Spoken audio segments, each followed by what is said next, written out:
নমস্কাৰ আপোনালোক সকলোকে স্বাগতম জনাইছো আৰু আজি এটা ক্ষুদ্ৰ উদ্যোগত উপস্থিত আছো গহপুৰৰ চাৰিখেলীয়াত মোৰ নিচেই ঘৰৰ কাষতে উদ্যোগটো গঢ়ি তুলিছে এগৰাকী মোৰে চিনাকি দাদাই তাকে আজি অকমান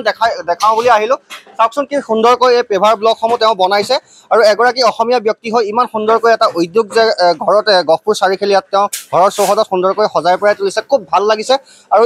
অঞ্চলৰ 4-5 লোকক তেওঁ সংস্থাপনো দিছে সেইটোও ভাল লাগিছে এইগৰাকী দাদা আপোনাক প্ৰথমতে ধন্যবাদ দিছোঁ যে ইমান এটা যে আমাৰ ঘৰৰ ওচৰতে কাষৰ গাঁৱে আপোনালোক ইমান সুন্দৰকৈ যে উদ্যোগটো গঢ়ি তুলিছে ধন্যবাদ দিছোঁ ধন্যবাদ আপোনাক কিমান দিন হ'ল খোলা ধন্যবাদ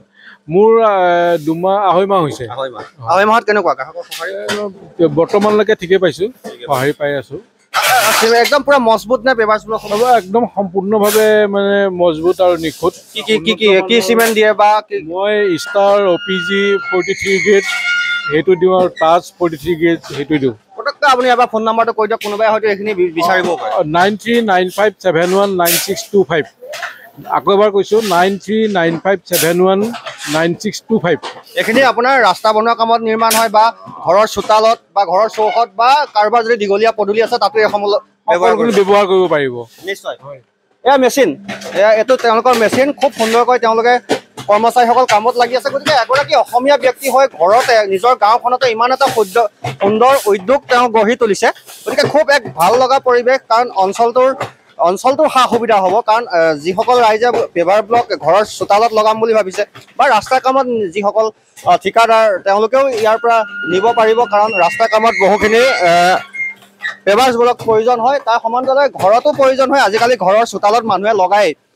মই দেখিছোঁ বহুত মানুহ দেখিছোঁ যে ঘৰৰ চোতালত পেভাৰ ব্লকসমূহ লগাই আৰু বাহিৰত তেওঁ দম কৰি ৰাখিছে আৰু খুব ষ্ট্ৰং খুব মজবুতকৈ বনাইছে সেই বস্তুটো ভাল লাগিছে আৰু ষ্টাৰ চিমেণ্ট ব্যৱহাৰ কৰিছে তেওঁ সেইটোও ভাল লাগিছে বাহিৰৰ পৰিৱেশটো মই দেখাই দিছোঁ চাওক খুব ধুনীয়াকৈ তেওঁ সজাই পৰাই ৰাখিছে আৰু এতিয়া মুঠতে গ্ৰাহকসকল আহিছে পেভাৰ্ছ ব্লকসমূহ নি আছে তেওঁ যিমান লাগে সিমানখিনিয়ে তেওঁ ছাপ্লাই দিব পাৰিব কৈছে যে যিমানখিনি লাগে সিমানখিনিয়ে তেওঁ ছাপ্লাই দিব পাৰিব আৰু কাম চলিয়ে থাকে পুৱাৰ পৰা তুমি দাদাৰ ল'ৰা নেকি তুমি সহায় কৰি দিয়া কেতিয়াবা মই চোৱা চিতা কৰি দিওঁ মাজে মাজে কি পঢ়ি আছে মই এতিয়া 11 কমাৰ্চ আপোনাৰ ল'ৰা চোৱা চিতা কৰি দিয়ে চোৱা চিতা কৰে এওঁলোকক ট্ৰেইনিং এওঁৱে দিছে প্ৰথমে গুৱাহাটীৰ পৰা আহি শিকাই দিছিলে শিকি আহিলে তাৰপৰা কৰ্মচাৰীকেইজনীক এওঁ মানে ট্ৰেইনিংটো দিলে এতিয়া পাৰিছে আৰু তেওঁলোকে লাহে লাহে প্ৰসাৰ লাভ কৰিব এতিয়া আৰম্ভণি নহয় জানো আৰম্ভণি